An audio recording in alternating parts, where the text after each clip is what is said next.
online broadcast network, AfterBuzz TV.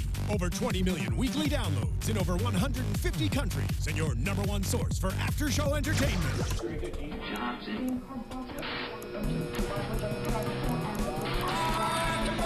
AfterBuzz TV, the destination for TV superfans. Producing aftershows for over 300 of your favorite TV shows, interviewing celebrities and showrunners, and bringing you behind-the-scenes exclusives. All thanks to E! Entertainment's Maria Menounos, producer Kevin Undergaro, and internet leader Akamai. Now, let the buzz begin! There you go, the Beatles welcoming us in here to AfterBuzz TV Spotlight On, the show that lets you get up close and personal with some of your favorite people in the entertainment industry. I'm your host, Frank Moran. You can follow me on Twitter at HappyGoJackie. But my guest today, the reason that we're all here today, is my guest is an actor and a model who got her start when she was 6 years old, modeling in a Disney catalog, rocking a sweet, incredible sleeping bag. He's gone on to go and do commercials, TV shows like The Middle, Bad Teacher, Criminal Minds, Suspect Behavior, where she shared the screen with Forest Whitaker. She's also a YouTube star with a channel that has over 390,000 subscribers. Right. I'm sure this is what's going to get you to 400,000 today after this, for sure. That'd be great. There you go. Her latest project is the film Love Is All You Need, which debuted last week at Cinequest, at the film festival there, and it was also her birthday last week. So look at that. Ladies and gentlemen, let's give it up for Ava Allan. Yay, thank you. Wow, that was like quite the intro. Thank you. I'm so happy to be here, so thank you guys for having me. Well, first off, as I mentioned, it was your birthday, so how did you celebrate your birthday? Right. So I turned 16 on March 1st, and I had a pretty good 16th birthday. Like, it was amazing. I actually went to Cancun, Mexico, with my family, and my birthday ran through the week that we went to Cancun. So I got to spend it on the beach and swimming in the ocean and going to dinner and just, like, being in Cancun. Like, how great is that for a 16th birthday? It was awesome. That is fantastic. Thanks to my parents. Now, I know many people, I mean, I remember when I was turning 16, like, all right, that's like, one of those kind of like special birthdays, so they think Sweet 16, things like that. Did you have any like, yes, this is what I want to accomplish in my life by the time I'm 16, or what I have in mind where I'm going to be at in my life when I'm 16? Right. Well, I remember when I was younger, like, especially, like, being 10 and stuff, I was like, when I turn 16, I'm going to get a really cute car, I'm going to be driving and stuff like that. But now that I'm 16, like, I don't even care about driving. Like, I guess it's, like, the typical thing. When you turn 16, you get your car, right? Mm-hmm. But right now, I'm not even in a rush to drive or anything now, because I have my sister, who's 18, and she drives me everywhere. And then I have my mom, who drives me, my dad, and stuff like that. So, I mean, turning 16, I didn't really have, like, any expectations of anything that, like, I wanted at 16, so like going for the ride. Now, I think part of the reason my parents wanted me to get my license finally is because I was always asking, can you give me a ride here? Can you give me a ride there? That's so me. Yep. That's so me. Are your parents saying, and your sister like, please just get your license already, okay? So you can just go and drive yourself somewhere? I know. Well, I got to start studying soon. But fortunately, my parents don't do that. Like, they're fine with driving me. My sister, she's pretty good with it. And now we have Uber, but I don't use Uber that often. I only use it a couple times to, like, get me to the nail salon and back. But other than that, no, they're pretty good with driving me around and stuff. So there you go. It works out. It works out. Well, now, as I mentioned in the intro, you got your start modeling in a Disney catalog, doing that. They're rocking the sweet sleeping bag there with The Incredibles. Great movie. Oh, such right, a great movie. I know, yes, right? Yes. So now, what kind of gave you the acting and modeling bug? It's funny. It's a good question, actually. I started off with just like, we were taking family photos. The photographer who was taking photos of us, like, as a family, my mom set up this family photographer at our house, and then the photographer was like, I actually have a son, and he acts, he does commercials, and he does a little bit of modeling, and your kids are adorable, and they should try it out. So my mom was like, okay, thanks, and she actually got the contact from the photographer, and we went and we met with the agency that her son was with, and they loved my sister and I, and we signed on, and that's like when I got started with print, and then from there it kind of led to getting a commercial agent, and then I did my commercials, and I still do commercials, obviously, but then when I turned 10, I got into film and television, and then that kind of just sparked the whole thing. I started falling in love with it when I started doing I guess you could say my first job. I know I was young, but I liked it. And then I even enjoyed it more when I got to be on more sets and when I did more commercials. And then when I got to film and television, I just really, really love it. And it's just what I want to do for the rest of my life. And what is it about being on a set that appeals to you so much? Is it just like the technical side of it? Is it just getting a chance to meet all these different people and collaborate and work on a project together? What is it for you? Yeah, I think it's like a huge mixture of everything. I mean, I just really enjoy being on set. Like, I'm the happiest version of me is when I'm on set and I'm working, and I'm not even kidding. Like, anybody will agree with that. Like, even my mom, she always knows that I'm so happy. I just love being on set, being with the crew members and the cast members and making this project, like whatever it is that we're working on. And I just love playing someone that's like different from who I am. And I just love being that character, and just life is good on set. I just love acting. Now, when you had the acting bug hit you, did you start taking acting classes and things like that? I did workshops when I was younger. Yeah, I did some acting classes, and that was good. Acting classes are really good when you first start out because they give you kind of the, in my opinion at least, they give you the, you know, the kind of fundamentals that you need and like the basics. And from there, you can either continue to do your acting classes. I stopped once I did them for about, I guess you could say a year, maybe like a year and a half. Yeah, but then I stopped, and I actually now do private coaching. I still do that. I do private coaching for certain roles that, like, you know, I really want to make sure I get into and get technical, which is great. Private coaching is perfect because they focus on you, it's one-on-one, and they help you with a specific role that you're going out for. So that's good. I can understand in other acting classes that I've had or friends have had, it's always, you know, where you do yours, then you end up sitting there for hours and hours while everybody else kind of does theirs. And sometimes you get stuff that, you know, some useful tips and things from watching other people, but other times you're just like, oh man, I wish I could get up there and do it again, but now I got to wait till next week. Right. No, that's kind of my point. Like, that's why I like private coaching, because it's one-on-one. And it's so true. I've gone to acting classes where it's like you think that you're going to get the equal amount and you're going to get your turn. And then you're kind of just sitting in the back and there's 50 people who show up in the class. And it's like, okay, so I guess today won't be my day. We'll try again next week. But yeah, you're right. It does. Sometimes you don't get the attention or the work, and you don't get to learn as much as you want to every single time. But that is true. Like what you said, it's good to watch other people because you learn a lot from watching other people. I do that all the time. When I watch like TV shows and other like films, I love watching actors, and I love like learning what they do. I take inspiration, like they're my inspirations, and I always take little tips from them just by watching them. It's perfect. So in your classes and your workshops and your private coaching, what is a piece of acting advice or some words of wisdom that you've gotten that really kind of resonated with you in the way that you approach acting? Acting advice to others who are trying to be like, or just something that's spoken to you too, like I really appreciated this piece of advice, that really stuck with me. Perfect. Inner monologue is really important. Not only just saying the lines like that are on the script, but adding your own lines for your head, you know what I mean? So you have the reactions. You can even add a couple words like before the actual line in your head, if that makes sense. Inner monologue, it's kind of complicated to explain for me at least, but inner monologue is a great one. Also adding different layers. You don't want to be one note in your script. You want to have you want to start small and you want to be big at the end, or you want to start big and you want to end small. You know what I mean? Like you want to have different levels. We call it colors in acting. You don't want to have one note because that gets boring for someone to watch. And I guess just having the different, because even in real life, like we always have different personalities that come up through a conversation. So I think that's important to have that in your acting as well. And don't be stiff. Don't be like scared to move and use your arms and stuff like that. So that's definitely stuff I've learned in acting. So now what's it like for you growing up and you start getting involved in acting and modeling, but you're still, you still have all your friends, stuff like that. Are your friends also doing something like that? Or are you kind of like the one friend that's pursuing those kind of aspects and your friends aren't, and they're like, wow, what is it like? Right. Well, I actually, in elementary school, all my friends that knew I did acting and modeling, they were not. So they would ask me questions a lot because they did like sports and other things like that, which is super cool. But for me, they questioned, like they didn't know anything. Like they were like, what? Tell me everything. Like, what is it about? So they loved learning about it and stuff like that. But I mean, it's just really, sorry, like what? No, it was just like having... I lost your train. You lost your question like through my answer. No worries. When you were growing up and you were talking with your friends, were they just able to relate to your experience? Did it just seem so foreign to them that you were an actor? Oh, it was definitely foreign. Definitely foreign. They definitely did not relate. And then I ended up bringing friends. Now I remember your question. Oh my God, so typical me right now. Sorry. No, they definitely got to relate as I started making friends while being on set. So now I have some friends who I met on set, and now they know the whole modeling thing and the acting thing. And it's cool because when I go to auditions, I'll actually see them now, and I'm like more friends, because when you meet someone on set, obviously it's going to be kind of rare that you live in the same location as them. So a lot of my friends I just keep up with like on Snapchat and texting, and then we make certain dates, like meet up with each other on like certain times, you know what I mean? So that's kind of how I made friends that are in this business, is through the business. But before, no one at my school really did that. So yeah.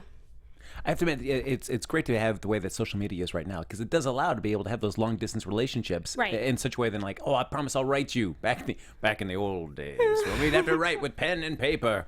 And then you're like, oh, I promise I'll stay in touch. Yep. Snapchat, FaceTime. That's it. That's the now. No, I know, but it's great to keep in touch with people. Like I have a friend who lives in Palm Springs, and for her to drive out here, it'd be like a couple hours or whatnot, and she can't do that every single time.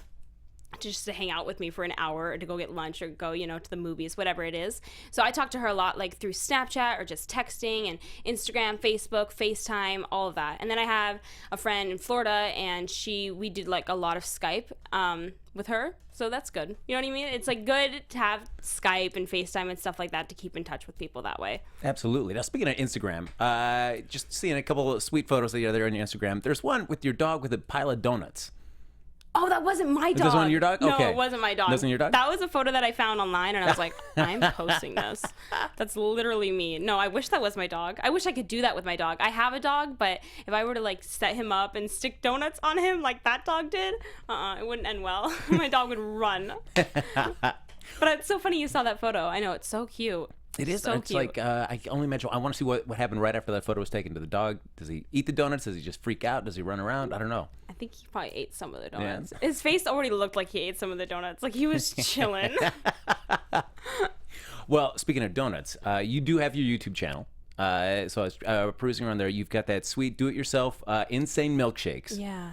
Can we just talk about that just for a little bit? Did you watch it? Yes. Did you get like hungry watching it? Holy cow, that donut one, with the Nutella and I know, so good. When I was watching, like when I was making them, I was literally eating everything. Like I had an extra donut just for me to eat while I was making the milkshake. I had like a spoonful of Nutella. Like it's hard when you cook, like or bake, whatever. It's hard to like not snack while you do it. I don't understand. I think that's the whole reason that you want to snack while you're eating, right? Right. And then you leave nothing for anybody else. Like, I'm sorry, I snacked it all away as I was making it. And then you're full by the time you actually want to eat what you made. So what made you decide, like, well, we'll go out to the broader picture. What made you decide to just start the YouTube channel? Right. Okay, yeah. So I actually started YouTube, I want to say maybe 2 years ago. I always had my YouTube channel, actually. I've had it, like, I think my first video was posted about 5 years ago. But I started posting frequently and like actually making content about 2 years ago. And the reason I started it is because I was getting on like TV shows and commercials and ads. I modeled for Justice for 2 years, and a fan base came over from that. So everybody who started following me on like Facebook, Instagram, Twitter, they kind of only knew my characters or a picture of me, and they didn't actually know me personally. They never knew my actual like personality, you know what I mean? So I thought making a YouTube channel is something that's really personal. It can give me a better connection with them. They can get to know me.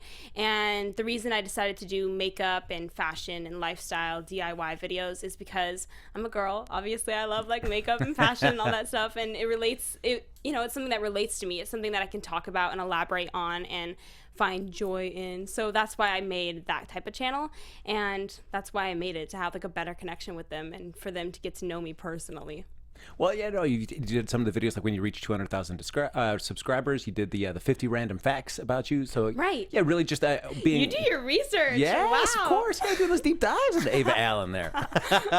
But it seems like this day of social media, there's such a chance for you to have that immediate connection with fans, as opposed to them just reading something online or something like that. You actually get a chance to interact with them. Oh, it's so true. Yes. What do you enjoy about being able to interact so directly with your fans? That I get to like share things with them, and that they get to share things with me. Like I learned so much stuff about them, and like I always ask them questions in my videos that relate to like the video, like for example, the milkshake video that I made, or maybe that's not the best example of something that can relate with them. But like, let's say it's a 50 random fact or whatever, and I'm telling them something that's like really fun, and the question, like one of the questions that I'm answering in the 50 random facts, if I tell them something that scares me or something like that, I'll ask them, what scares you? And they'll leave it in the comments, and we get to like have conversations through the comments. That's another thing I do. I always respond to comments on my Instagram, and I'll tweet back on Twitter, and I respond to comments on YouTube. So I love having conversation with them, and it's super personal, like I said, and it's fun.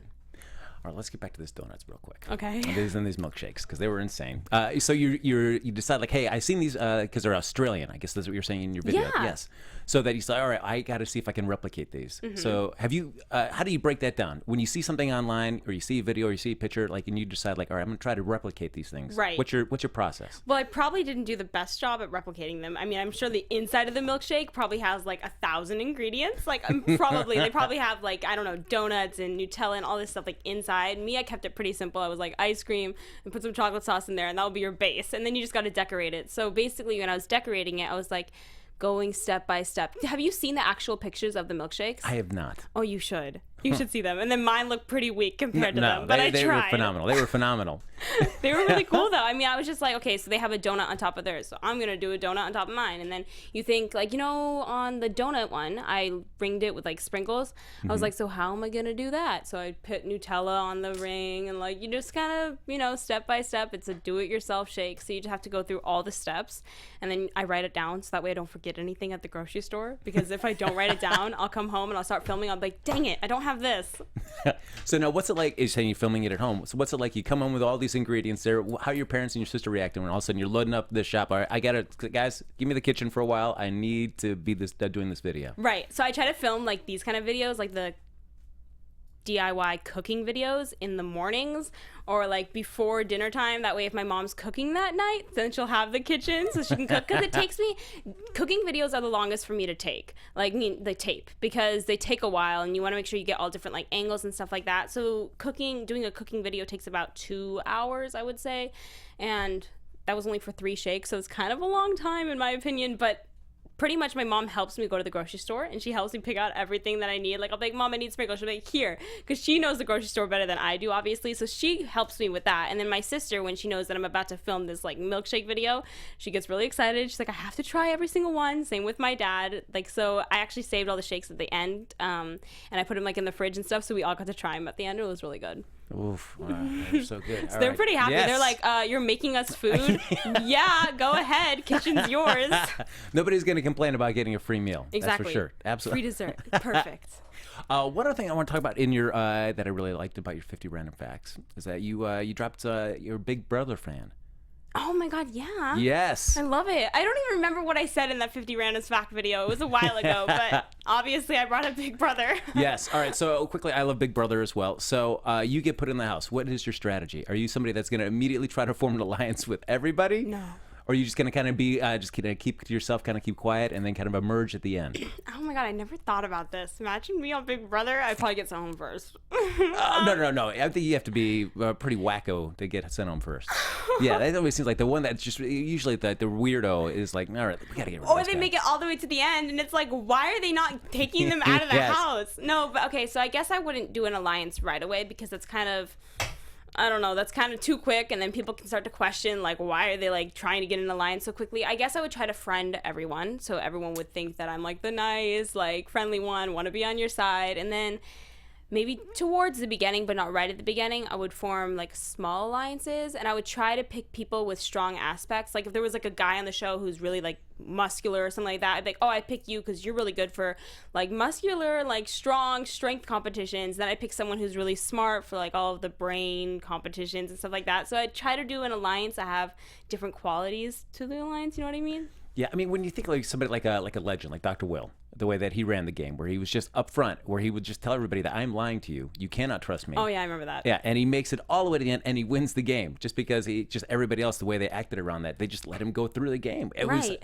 But I don't think you can approach that game like that now. You can't be just like Dr. Will and say, I'm going to lie to you constantly, and you're just going to let me keep going through the game. It's kind of true. I'd be like, oh, really? You think so? You're going out. Like, I would try. That's how I would work. I'd be like, okay, you think you're going to win? No. I'm going to win. So I don't know. I guess that worked for him, which is kind of a shock. But I mean, obviously it worked for him, but I mean, I don't think I would do that. I don't think that would be my strategy. I don't think I'd be like that honest, but you never know. The thing that drives me kind of crazy about the show is when everybody has got to come up with a name for their alliance, and their names are just always so terrible. Oh. Just I don't even know what I would name my alliance. I would like not to have a name for my alliance. Can we just not have a name, guys? Because there's no reason. Do we really need it? Because this is so ridiculous, and we're so never. Funny. I know, so funny. Can't we just be the alliance? I guess I would maybe do whoever like the initials were. Like I guess maybe you could do like an initial alliance, and then kind of make a type of word out of the initials. So like Frank. Ava. Oh, yes. So it'd be Fa. But we would need more people. We would need more people in our alliance. We only recruit people that make it sound like a really cool name when it's right. all yes. All right. So you know what I mean? You kind of yes. build a sentence with the initials. That's what I would do probably. Is there a Victoria? Is there an Ebert? So we can do like Fave, maybe? Yes, there you go. The Fave Alliance. That'd be a terrible way to recruit people. All right, let's do it. Okay. We're doing it. All right, we're all set. So now, something you've done acting with your TV shows and things. You've done Criminal Minds with Forest Whitaker. Right. What was that like, working with Forest Whitaker? Oh, incredible. Like, wow. That was so cool to watch him do, like, his scene. Something that he did which really, really was unique is that he didn't stick to the script. He kept the basis of the script, but he improv'd a lot. So every single time we did a take, he'd add something different, and it was so cool to watch his process. Like, most people like to stick to the script, and maybe they'll add like a couple words here and there, but every single time he did something different. Like, he would move to a different side of the set, or like he would do something different. You never knew what he was gonna do next. Just to watch him, my mouth was like open. I was like, wow, this guy like knows what he's doing. He's really talented. It was really cool to watch his process. Now, when you see a process like that and you're taking it all in, do you feel like that is something I could start implementing right away? Or it's like, well, I got to be somebody of Forest Whitaker's stature to be able to kind of improv and constantly move around the scene where we've already kind of blocked it out with the director and stuff? No, I think it's something that you can start to do maybe not like to the full extent right away, but I mean, I think it's definitely something that you can do right away. You can start picking up certain things. It's like, oh, okay, so I guess I could try to do something different. I don't have to do the same thing over and over. Like, I can do other things and I can add some stuff here and there. I mean, Forest Whitaker obviously knows what he's doing, and maybe he had a discussion with the director before, so it wasn't like a blindside to the entire crew and cast. Well, at least maybe for the cast, because I had no idea what he was doing. I was like, whoa. But I think it's definitely something you can start to do as soon as you want. I mean, like, as much as you want, you can start to add little things. You know what I mean? Just kind of take that big kind of picture and just focus on just little tiny steps that you can do. Right, and then you can expand it, and the more comfortable you get. I think it's about being comfortable and knowing what you're doing and, like, being sure of it. So I think you can start to do little things and be like, oh, that works, so this time I'll do that plus this. And on this set, I'm going to do those two things plus this. And you can just kind of put it all together, and then you get to be Forest Whitaker. That's Ava Allan's recipe to become Forest Whitaker, folks. There you go. Yeah, just well, you can find that online. We'll share that with you. Just follow those three steps, and boom. So easy. Yes. Not really. So now your current project is the film Love Is All You Need. Yes. Yes. So what? I mean, so Kim Rocco Shields, David Tillman do the script. What was it when you read that script that said, like, I want to be a part of this? Okay, so getting the audition, I was actually provided the full script, and whenever I'm provided a full script before an audition, I like to read it, just because I feel like it's there for a reason. You can get a better sense of who your character is, and you can get a better sense of the entire project as a whole. So when I was reading the script, I was like, why does this sound so familiar? Like, the title sounds familiar, this storyline sounds a little familiar. So halfway through, I just stopped. I'm like, I know this. So I typed it in online, and I typed in, like, Love Is All You Need, and I found this short film, and I was like, oh my God, I already knew this short film. Like, I already watched a short film when it came out in 2011, and the short film went viral. Like, it was huge, and that's why I knew it, because it went around, like, everywhere. I was like, wow, so Rocco and David, they're making this into a feature film. Like, I have to be part of this. This message is so important, and I love it, and I know that it has the potential to go really, really big, and it has the potential to change lives. So that's what made me really want to be part of it. Because it was interesting, because we've seen where race flip films or even gender flip films, but we've never seen like sexuality flip movies. And I thought that was like, it seems one of those things like when you hear about it, you're like, why hasn't this been done before? I know. My mom and I were actually questioning that. I think the entire cast was questioning that. It's like, it's something that's so important, and it's kind of weird. Like, I almost feel like whenever you watch a film, it's like, oh, that's been done before, probably in the past, but this has not been done before. So it was kind of a shock, and it's something that needs to be done. So finally, Rocco's doing it. Kim Rocco Shields. No, that's awesome, because it is one of those ideas where, like, how hasn't this been done before? Because Right? it seems like such an when you hear it, it's like that is such an obvious idea. Why not do that? I love it. I think it's a very, very good idea. It needs to happen. It's very unique. So now, working on the whole cast, you play Paula for the film there. Yes. So now, what was it about Paula that resonated with you? Paula and I don't have anything that resonates together. No. We're completely different. Paula, I don't want to like give away anything from the film, but Paula is the teen bully in this film. She's terrible. She's honestly a terrible person, and nothing with her and I are very similar. I saw her character as a challenge. The main thing that I wanted to do is I wanted to make sure that I portrayed her correctly. I've said this before in another Q&A thing, that since Paula is a bully, I wanted to make sure that I portrayed a bully and not a mean girl. I've said this a couple times because it's important. They're different, and I don't think a lot of people know the difference between a mean girl and a bully. But basically, a mean girl is someone who, let's say a school, they pick on everyone in the school, you know what I mean? They comment on like certain things they're wearing and whatnot. And they're terrible, obviously, but they're verbally abusive. And a bully is someone who's not only verbally abusive, but they're physically abusive as well.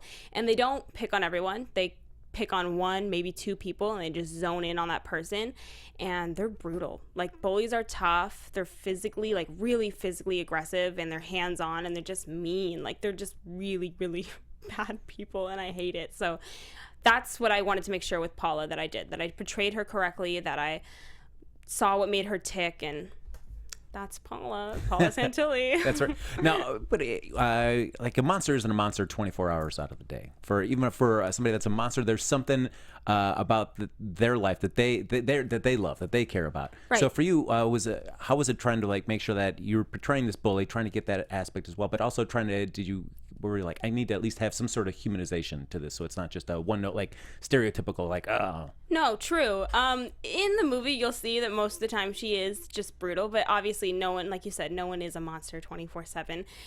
You'll see in those certain scenes where I am like in the church with Reverend Rachel, and you can see my love and my compassion for her. Like, I look up to her, my character looks up to her. So, I mean, there she's being nice, and there she's being not so mean, but most of the time she just is mean, like she is. And then you'll see at the end of the film when she realizes how her words affect others. I think that's a change for Paula. That makes her realize that she needs to not be so mean. She needs to like think before she speaks, and she can't hurt others. And I think the main message is to treat others the way you want to be treated.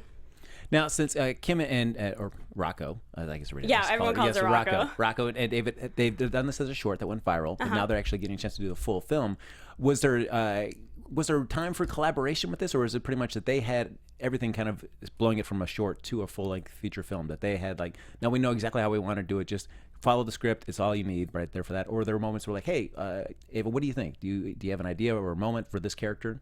Right. Well, obviously, like you said, Rocco started this as a short film, and she always had the intention to making it a feature film. They actually made the short film as tests to see how people would react. And obviously, when it went viral and it got shown in schools and translated to different languages and everything, like it was huge and it won awards, then they knew that they could get their funding and everything, and they could make it into a feature film.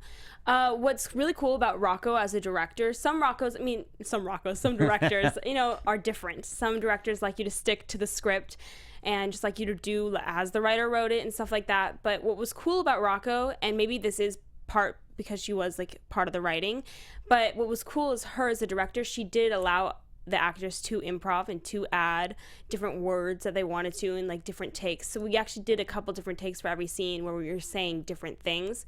And Rocco would say like, what do you think? Is this like more comfortable for you to say this? Is it more comfortable? Does it sound more natural? And stuff like that. So it is cool. There was definitely conversation, and we did definitely get to kind of negotiate on a couple things, but mostly everything that was on the script, you know, we did stick to the basic of the basis of the script.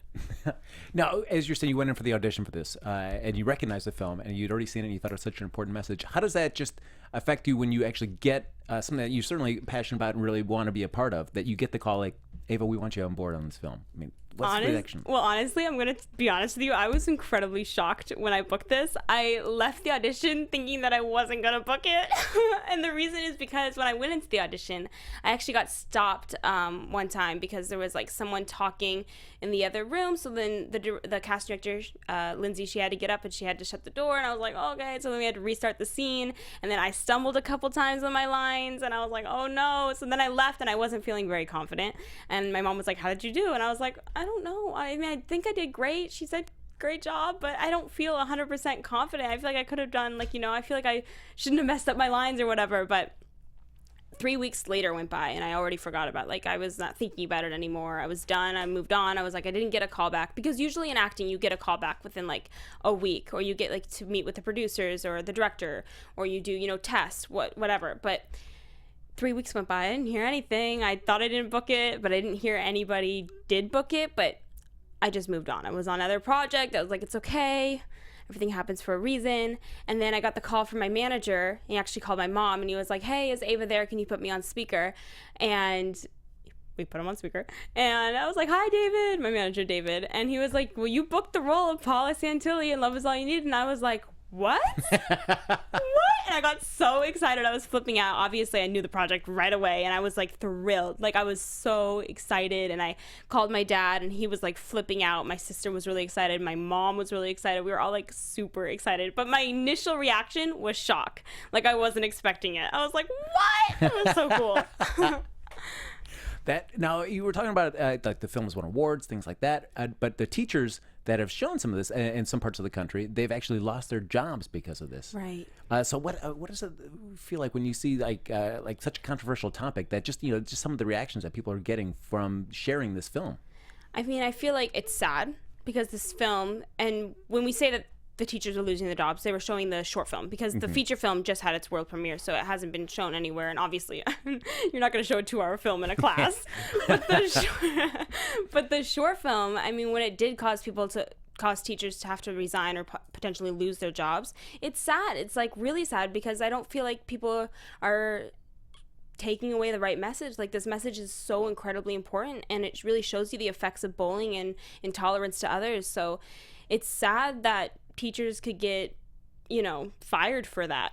Fortunately, Rocco, she actually had to go out to the certain schools where the teachers were having the problems, and she helped keep their jobs, so nobody ended up actually losing their jobs. Oh, that's fantastic. Yeah, that's really nice of Rocco to do that. So yeah, that was fortunate. But other than that, I know, like I said, it's sad, like, that people can get fired because of that. Now, for people who watch this film, what do you want them to take away from with it? What do you want them to take away from the film? I think the core takeaway of this film is that any intolerance to any sort of diversity is hurtful to not only the individual, but to others and the society as well.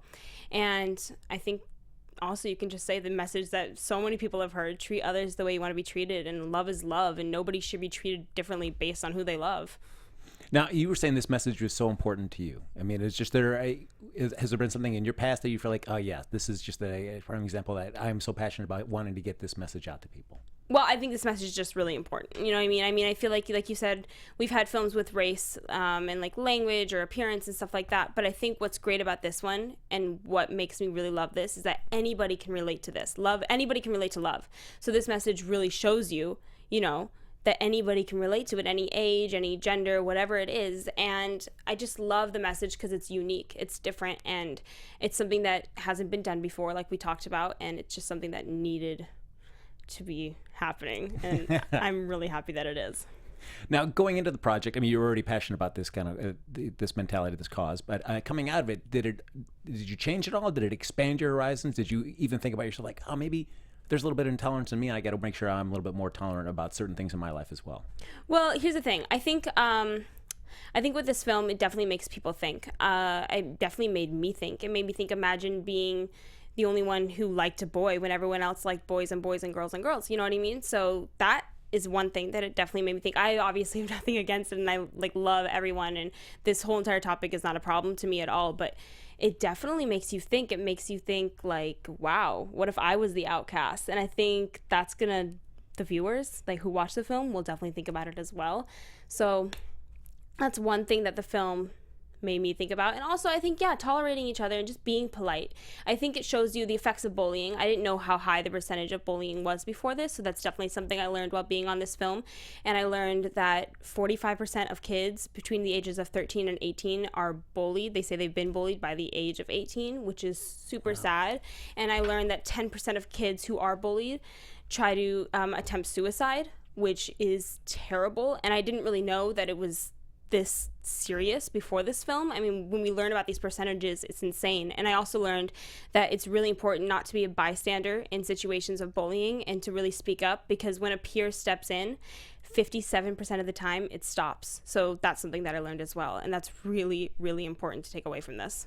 That is, and I feel like that's sometimes hardest for people that are on the outside of the bullying, that they don't want to get involved because they don't want all of a sudden the focus to be turned on them as well. So that always makes people a little reluctant to do that. But you just got to put that aside, and you got to do what's best for that person that is being bullied. You have to. I mean, it's more than half the time that it stops. And if you are a bystander and you don't, and you, like, let's say you're shy or you're scared and you don't want it to come on you, then you tell somebody else, you tell an adult, and let the adult get involved, and let the parent or like a teacher, whoever it is, let them get involved and let them be the peer stepping in. Someone needs to step in. I mean, 64% of kids who are bullied don't even say that they're being bullied, which is so sad. Like, people need to speak up that they're being bullied. They need to tell others. And then, like I said, you cannot be a bystander.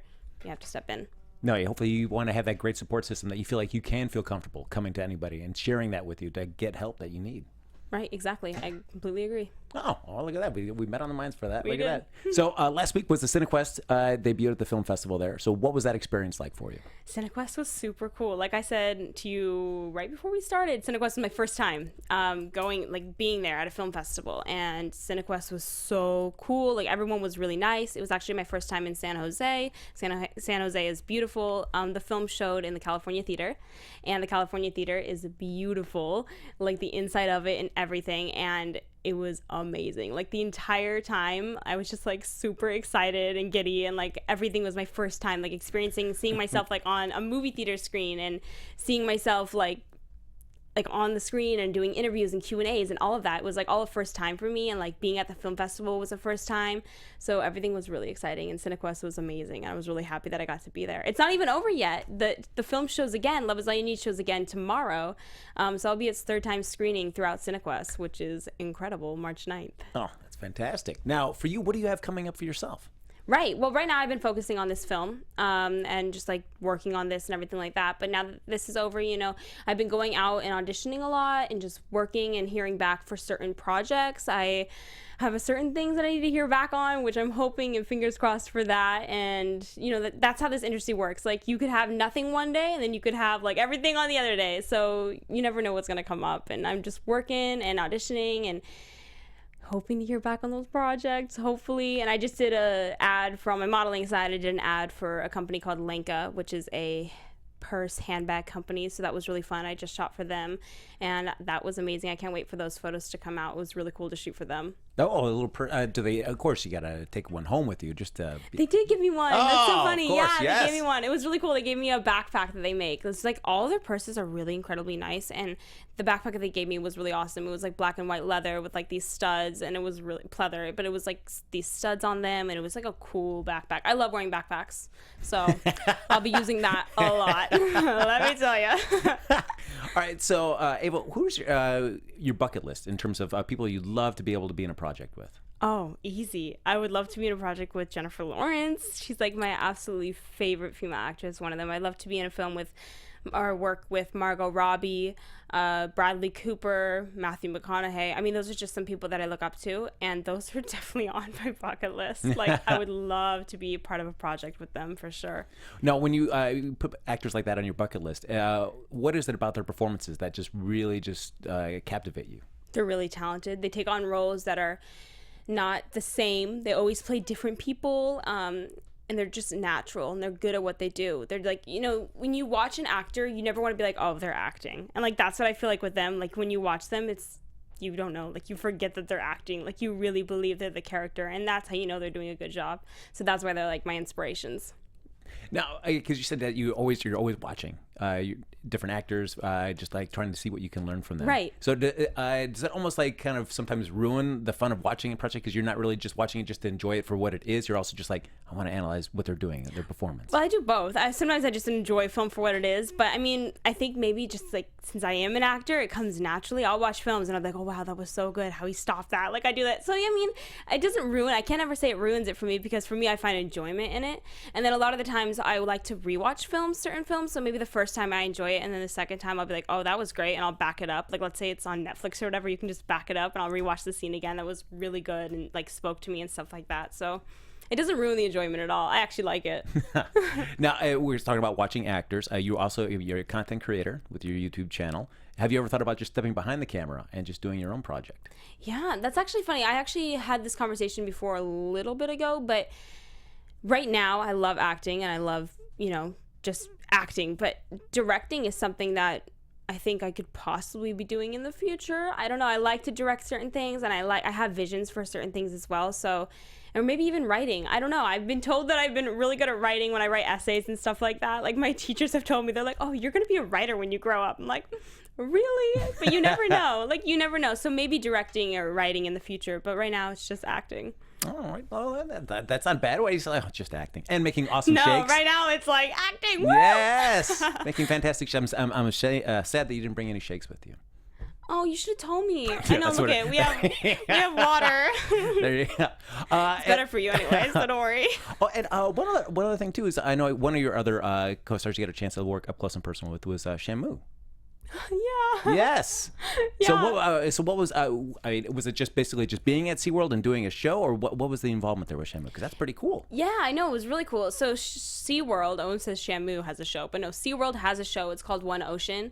And I got to be part of that. It was actually their shows before they start. They do I think it's like a minute 30 little video they put at the beginning, and it shows you kind of, I guess, their entire show kind of condensed in that minute. So it was really cool to work for that. I was part of the little video they showed at the beginning of each show, which gets showed 5 times a day at SeaWorld every day. So it was really cool. I had a lot of people tweet me pictures of my face on the show. They're like, oh, I just saw the SeaWorld show and you were in it. Here's your face. It was really cool. But to actually film it was super awesome. I was with the whale trainers and they taught me a bunch of different hand tricks.